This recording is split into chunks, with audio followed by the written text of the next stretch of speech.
Hari ini kita akan tengok berkenaan dengan bab yang ke-10, matematik pengguna pengurusan keuangan. Okay, sesuatu tajuk yang baru, tidak pernah dipelajari lagi, tidak pernah cikgu sendiri ajar di tingkatan 4 sebelum-sebelum ini. So ini adalah sesuatu yang bab yang baru, so tahun lepas tahun pertama, tahun kedua, tahun kamulah.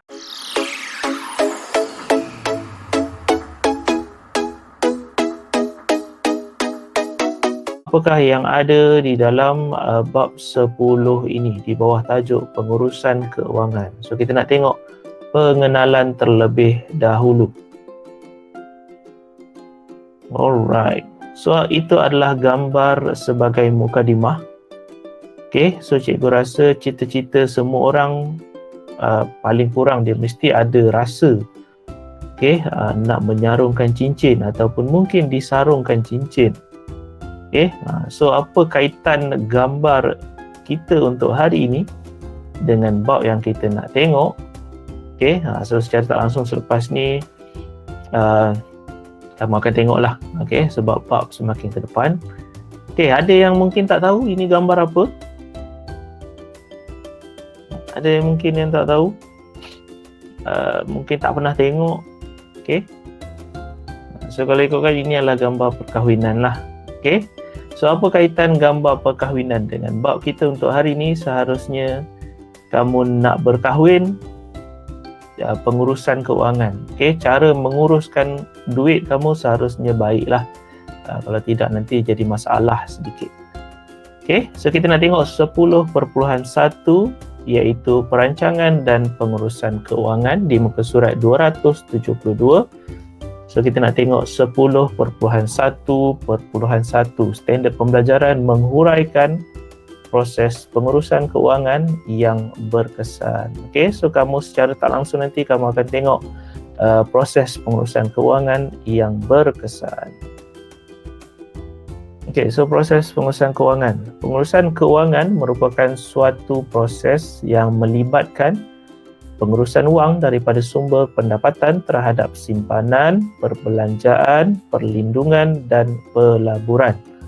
Okay, so apa yang kamu boleh faham dekat sini berkenaan dengan pengurusan keuangan, pengurusan wang kamu, dia adalah daripada sumber pendapatan seperti simpanan, perbelanjaan, perlindungan dan juga pelaburan.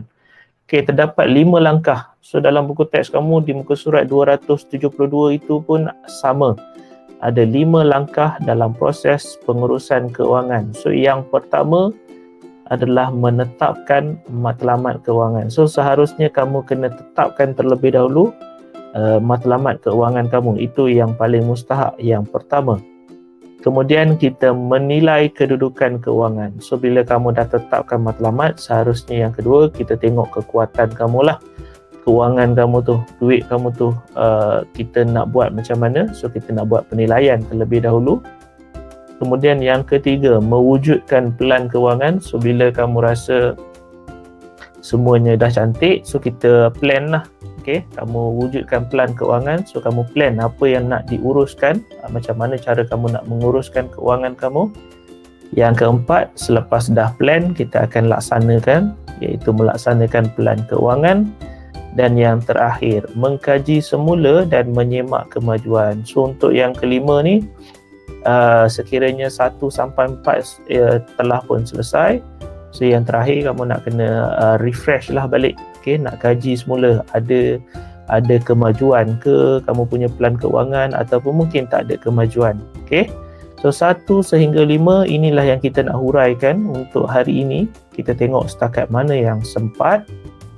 Okay, kita tengok yang pertama iaitu menetapkan matlamat keuangan. So suka untuk cikgu ingatkan sekiranya tak faham, ada apa nak tanya, so bolehlah tanya. Okay, apa yang ada di slide cikgu sebenarnya datang daripada buku teks sahaja, cuma mungkin buku teks kamu tu dia nampak ayat yang terlalu banyak, so cikgu ringkaskan. Ada yang cikgu ringkaskan, ada yang mungkin cikgu ambil sahaja. So kita tengoklah apa yang cikgu boleh bantu kamu dari segi huraian. Okay, yang pertama, menetapkan matlamat keuangan. Okay, merupakan langkah yang pertama dalam proses pengurusan keuangan. So menetapkan matlamat adalah langkah yang pertama. So seterusnya dia mestilah mengikut keutamaan dan spesifik. Okay, so sebelum kamu menetapkan matlamat kewangan kamu seharusnya kita dahulukan mana yang mustahak lah. Okay, dan seharusnya lebih spesifik, lebih detail supaya senang kamu nak buat matlamat kewangan. Okay, contoh contoh. So contoh matlamat kewangan, salah satunya adalah individu yang ingin menyimpan sebanyak RM15,000 dalam bank bagi tempoh masa 3 tahun sebelum berkahwin. Ada juga typo kat sini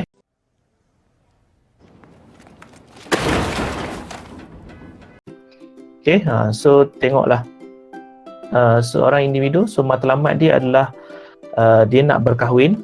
So matlamat dia nak berkahwin dan dia seharusnya menyimpan, dia cuba untuk menyimpan RM15,000 dalam tempoh masa 3 tahun.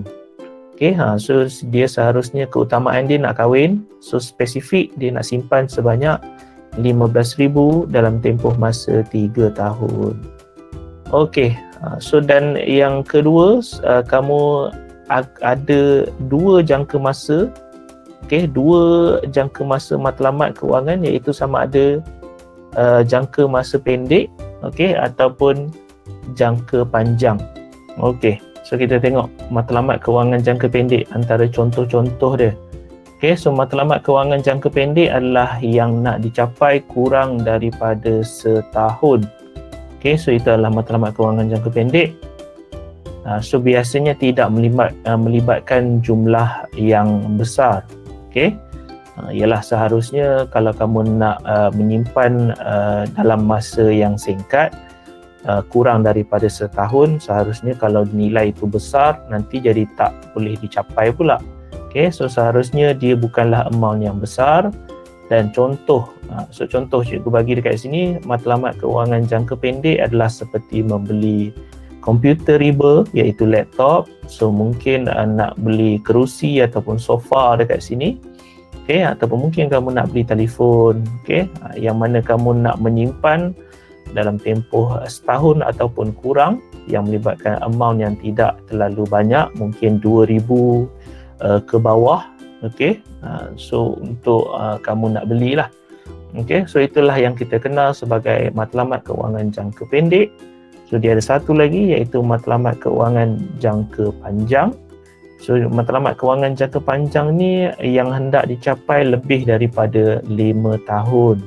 Okay, macam tadi kamu ada perkahwinan RM15,000 dalam tempoh 3 tahun. So kalau ikutkan, jangka pendek pun bukan, jangka panjang pun bukan. Okay, seharusnya macam contoh tadi, dia kata dia nak berkahwin RM15,000 dalam tempoh 3 tahun. Itu adalah matlamat kewangan jangka sederhana, tapi dalam buku teks kamu tiada. Okay, so tak apalah. So kamu tahulah sekiranya diberi dalam soalan nanti, nyatakan contoh-contoh matlamat kewangan jangka pendek. So cikgu harap kamu tahu tempoh dia berapa, kurang daripada setahun. So kalau dia minta matlamat kewangan jangka panjang, seharusnya lebih daripada 5 tahun kamu punya matlamat kewangan. Okay, biasanya menyebabkan jumlah amount yang besar. Dan contoh dia seperti simpanan untuk kamu bersara nanti. Okay, kamu dah kerja, so nanti akan sampai umur persaraan. Kalau macam penjawat awam umur 60, so akan bersara daripada pekerjaan. So kamu nak simpanlah duit tu. So itu orang kata satu jumlah yang besar dan melibatkan tahun yang lebih daripada 5 tahun. Ataupun mungkin kamu nak simpan duit untuk pembelajaran anak-anak.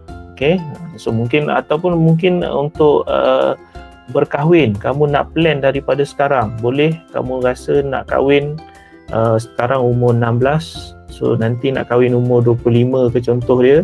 So boleh kamu buat matlamat kewangan bermula daripada sekarang. So seharusnya matlamat kewangan kamu dalam bentuk jangka panjang. Okay, sebab lebih daripada 5 tahun. So amount kamu tetapkanlah sendiri. Okay, mungkin kamu nak ada RM20,000 ke, tapi cikgu rasa terlalu awal kalau kamu nak plan sekarang. sebab kamu masih belum ada pendapatan. Melainkan yang dah kerja lah, dia dah start simpan sikit-sikit duit daripada sekarang. Pasangan hidup mungkin dah ada, so dia dah start kerja, cuti-cuti sekolah dia kerja, so dia dah start simpan duit. So dia buat plan keuangan dia buat matlamat keuangan dia dah tetapkan dia nak kahwin umur 25, so dia dah start simpan duit sikit-sikit daripada sekarang. So itu adalah contoh matlamat keuangan jangka panjang untuk kamu lah. Untuk kamu. Ada apa-apa nak tanya? A few moments later. So kalau tak ada apa-apa nak tanya, kita teruskan. So tempoh masa untuk mencapai sesuatu matlamat kewangan bergantung kepada jumlah peratusan simpanan bulanan seseorang daripada pendapatan. So apa yang boleh kamu faham dekat sini? Matlamat kewangan yang kamu nak capai itu, yang kamu nak tetapkan itu, dia bergantung. Dia punya tempoh masa itu bergantung kepada cara kamu menyimpan lah. So mungkin kamu nak ambil masa 5 tahun nak buat simpanan duit, tapi kalaulah setiap bulan nilai dia tak sama, so mungkin bulan ni sempatlah simpan, kamu target 100 sebulan, so mungkin bulan ni 100, bulan depan RM50, so bulan selepas lagi RM30. So dia jadi makin lama makin lambatlah kamu nak dapatkan target kamu, nak capai target. So seharusnya kalau ikutkan dekat sini, dia kata cara kamu punya masa yang diambil itu dia bergantung kepada macam mana cara kamu menyimpan. So kalau konsisten, kalau jumlah dia sama setiap bulan, so insyaAllah dia akan dapatlah capai seperti yang kamu dah tetapkan. So tengok cikgu dah kata dia bergantung kepada cara seseorang itu merancang. Kalau kamu rancang dengan baik, insyaAllah kewangan ataupun kamu punya duit tu dapatlah dilaksanakan seperti yang telah kamu rancang. Dalam merancang kewangan, perkara paling penting yang perlu dibuat ialah menetapkan matlamat kewangan. Dan yang terakhir, semasa menentukan matlamat kewangan, seseorang haruslah memberikan keutamaan perbelanjaan kepada keperluan daripada kehendak. So untuk bab ni sebenarnya untuk kamu sendiri mungkin dia sebagai info, ialah sebab kamu sendiri belum ada pendapatan, melainkan mungkin ada yang dah pernah bekerja. So kamu dah pernah pegang duit, so kamu dah pernah rasalah ada duit sendiri, dan kamu dah pernah rasa nak buat apa dengan duit yang kamu dah dapat tu. So kalau ikutkan, kalau ada yang macam tu, so dia dah sebenarnya dah belajarlah pengurusan kewangan, cara menguruskan duit yang dia perolehi. So bagi yang tak pernah merasa kerja, mungkin dia tak nampak sangatlah. So maknanya bagi yang mungkin belum pernah rasa kerja, belum pernah pegang duit banyak-banyak, so bolehlah kamu nak rasa selepas ni. Tapi pastikan belajar bagi habis dululah. Kalau tidak sayang, sia-sia je mak ayah kamu korbankan duit mereka untuk hantar kamu belajar. So kalau ikutkan kamu sendiri pun bila dah ada duit, seharusnya kena pandailah membezakan keperluan dan juga kehendak. So mana satu yang perlu, mana satu yang kamu nak. So kena tahu beza, barulah kamu boleh jadi seseorang yang bagus dalam pengurusan keuangan. So contoh asas, contoh keperluan asas seperti makanan, tempat tinggal dan juga pakaian perlu diutamakan. So ini adalah antara keperluan, iaitu makanan, tempat tinggal dan juga pakaian. So kalau tak ada benda ni, so susah juga kita nak susahlah, kamu tak cari makanan, so nanti bermasalah. So tempat tinggal pun dah jadi sesuatu yang diperlukan, begitu juga dengan pakaian. So kehendak ialah keinginan untuk menjalani kehidupan mewah. So keperluan dia sesuatu yang perlu. So kalau kehendak ni, dia adalah lebih kepada keinginan untuk kamu menjalani kehidupan yang mewah. Perbelanjaan mengikut kehendak akan menyebabkan seseorang berbelanja lebih daripada pendapatan yang diperolehi. Perancangan keuangan yang cekap akan membantu seseorang individu bebas daripada masalah keuangan serta mewujudkan simpanan yang mencukupi bagi menghadapi waktu kecemasan. Okay, so apa yang kamu boleh faham dekat sini, dia kata perbelanjaan ini adalah boleh menyebabkan, perbelanjaan mengikut kehendak ni boleh menyebabkan kamu orang kata jadi bermasalah lah sikit. Yelah, semua kamu tengok, semua kamu nak, so dia dah jadi bermasalah. So dekat sini perancangan keuangan yang cekap seharusnya kamu miliki. So perancangan keuangan yang cekap akan membantu seorang individu bebas daripada masalah keuangan. Contoh seperti kad kredit. Yang paling senang cikgu ambil contoh kad kredit lah. Kamu ada kad kredit, so kamu ada kad kredit yang limit dia RM5,000. Contoh kamu ada satu kad kredit yang limit dia RM5,000. So kamu berbelanja, pergi sana shopping, so beli habis, sampailah RM5,000. So bila sampai hujung bulan nak dibayar duit RM5,000 tu, kalau kamu ada duit tak ada masalah lah. Tapi yang bermasalah apabila gaji kamu mungkin RM3,000 tapi kamu berbelanja sehingga RM5,000 habis limit kad kredit. So itu yang menjadi masalah. Itulah yang kita katakan pembelian mengikut kepada kehendak, yang mana menyebabkan kamu akan jadi masalah nanti. Ialah gaji RM3,000, so mungkin daripada RM3,000 gaji kamu tu, kamu nak bayar benda-benda lain, bil-bil elektrik, mungkin nak beli makanan, so nak bayar sewa rumah.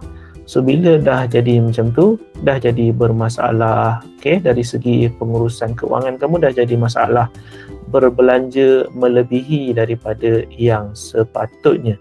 Kita sebut sebagai pengaliran tunai negatif nanti. Kita tengok sebab ada dalam bab ni. Jadi, jangan lupa untuk like sebagai tanda anda memperoleh ilmu daripada tontonan ini. Tinggalkan komen untuk sebarang penambahbaikan dan seterusnya subscribe untuk tidak ketinggalan video-video yang baru. Sehingga kita berjumpa lagi. Assalamualaikum warahmatullahi wabarakatuh.